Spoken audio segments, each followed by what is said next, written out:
നമസ്കാരം. മലയാളി വാർത്തയിലേക്ക് സ്വാഗതം.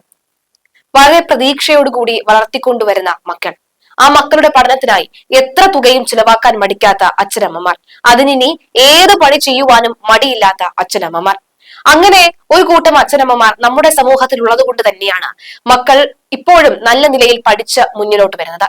എന്നാൽ അച്ഛനമ്മമാരുടെ കഷ്ടപ്പാടുകളെ കുറിച്ച് ഓർക്കാതെ സ്വന്തം സുഖത്തിനായും സ്വന്തം സന്തോഷത്തിനു വേണ്ടി മാത്രം പോയി ചതിക്കുഴിയിൽ ചാടി ഒടുവിൽ അവരുടെ മുഖം രക്ഷിക്കാനായി ആത്മഹത്യ ചെയ്തു പോകുന്ന ചില മക്കളും നമുക്കിടയിലുണ്ട്.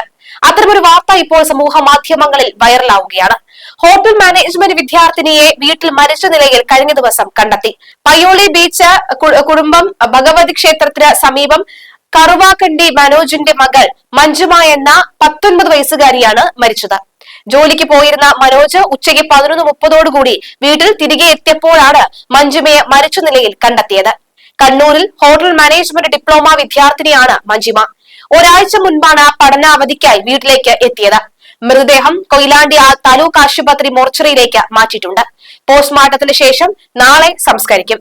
മാതാപിതാക്കൾ ജോലിക്ക് പോയതിനാൽ പെൺകുട്ടി വീട്ടിൽ ഒറ്റയ്ക്കായിരുന്നു. 3 മാസത്തെ ഹോട്ടൽ മാനേജ്മെന്റ് കോഴ്സിന് കണ്ണൂരിലെ സ്ഥാപനത്തിൽ പഠിച്ചു വരികയായിരുന്നു മഞ്ജുമ. 28 നടക്കുന്ന പരീക്ഷ എഴുതാൻ തയ്യാറെടുത്തു വന്നിരുന്നതിനിടയിലാണ് മരിച്ച നിലയിൽ കണ്ടെത്തിയത്. മഞ്ജുമയുടെ മൊബൈൽ ഫോൺ അടക്കമുള്ളവ പരിശോധിക്കാനായി പോലീസ് സംഘം തയ്യാറെടുക്കുകയാണ്. മഞ്ജുമയ്ക്ക് ഈ സ്കൂളിൽ അല്ലെങ്കിൽ ഈ ഒരു ഹോട്ടൽ മാനേജ്മെന്റ് ഇൻസ്റ്റിറ്റ്യൂട്ടിൽ എന്തെങ്കിലും തരത്തിലുള്ള മറ്റ് സൗഹൃദങ്ങൾ ഉണ്ടായിരുന്നോ എന്നടക്കമുള്ള കാര്യങ്ങൾ പരിശോധിക്കും. ആത്മഹത്യ ചെയ്യാനുള്ള കാരണം എന്താണ്, ആത്മഹത്യ പ്രേരണ ആരെങ്കിലും നടത്തിയിരുന്നോ എന്നടക്കമുള്ള കാര്യങ്ങൾ അറിയണമെങ്കിൽ മഞ്ജുമയുടെ മൊബൈൽ ഫോൺ കൃത്യമായി തന്നെ പരിശോധിക്കേണ്ടതുണ്ട്. ആത്മഹത്യ കുറിപ്പ് ഒന്നും തന്നെ കണ്ടെടുത്തിട്ടില്ല എന്നാണ് മാതാപിതാക്കളും പോലീസും നൽകിയിരിക്കുന്ന സൂചന. എന്താണ് കാര്യം എന്നതിനെ കുറിച്ചുള്ള ആശങ്കയിലാണ്. പഠിക്കാനായി വന്ന കുട്ടി, വളരെ സന്തോഷവതിയായി കാണപ്പെട്ട കുട്ടി, ജോലിക്ക് പോയപ്പോഴും പഠിക്കണം, ഇന്ന് ഒരുപാട് പഠിക്കാനുണ്ട് എന്ന് പറഞ്ഞിരുന്ന കുട്ടിയാണ്. ജോലിക്ക് നിന്ന് തിരിച്ചു വന്ന അച്ഛൻ മരിച്ച നിലയിലെ ആ കുട്ടിയെ കാണേണ്ട ഒരു അവസ്ഥ അച്ഛന് ഉണ്ടാകുന്നത്. അതുകൊണ്ട് എന്താണ് ഇതിന് പിന്നിലെ കാരണമെന്ന് അറിയേണ്ടതുണ്ട്. കുഞ്ഞിന്റെ വിവാഹം നിശ്ചയിച്ചിരുന്നോ അല്ലെങ്കിൽ പ്രണയബന്ധം എന്തെങ്കിലും ഉണ്ടായിരുന്നോ എന്നടക്കമുള്ള സംശയങ്ങളുമുണ്ട്. ഇനി ആരെങ്കിലും ഭീഷണിപ്പെടുത്തിയിരുന്നോ എന്നുള്ള ചോദ്യവും വരികയാണ്. ഒറ്റയ്ക്കായിരുന്നപ്പോൾ വീടിനകത്തേക്ക് ആരെങ്കിലും കയറിയിരുന്നോ എന്ന സംശയമുണ്ട്. പോസ്റ്റ്മോർട്ടം നടപടികൾ അടക്കമുള്ളവ നടക്കേണ്ടതുണ്ട്. ആ അച്ഛനും അമ്മയ്ക്കും നീതി ലഭിക്കേണ്ട സാഹചര്യമാണ് നിലവിലുള്ളത്. തന്റെ മകൾക്ക് എന്താണ് സംഭവിച്ചത്, പെട്ടെന്ന് എന്താണ് മകൾക്ക് ഇങ്ങനെ തോന്നാൻ കാരണം എന്നറിയാൻ കഴിയാത്തൊരു നടുങ്ങലിൽ തന്നെയാണ് അച്ഛനുള്ളത്.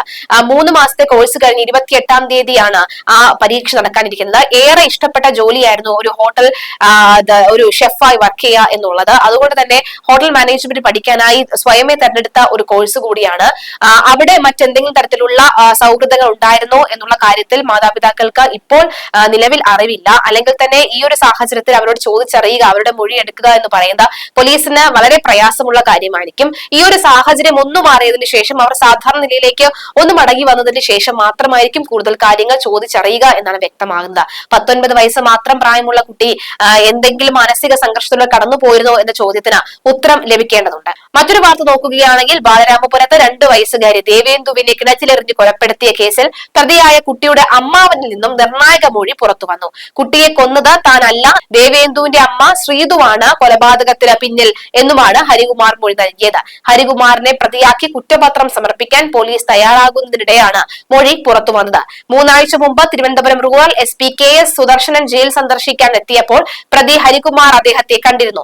കുഞ്ഞിനെ കൊന്നത് താനല്ലെന്നും ശ്രീതുവാണ് കൊലപാതകം നടത്തിയതെന്നും തന്നെ പ്രതിയാക്കാനുള്ള നീക്കമാണ് ശ്രീതു നടത്തിയത് എന്നും ഹരികുമാർ SP-യോട് പറഞ്ഞിരുന്നു. തുടർന്ന് പോലീസ് നടത്തിയ ചോദ്യം ചെയ്യലിലും ഹരികുമാർ ഇക്കാര്യം തന്നെ ആവർത്തിച്ചു. എന്നാൽ ഹരികുമാർ പറഞ്ഞത് പോലീസ് പൂർണ്ണമായും വിശ്വാസത്തിൽ എടുത്തിട്ടില്ല.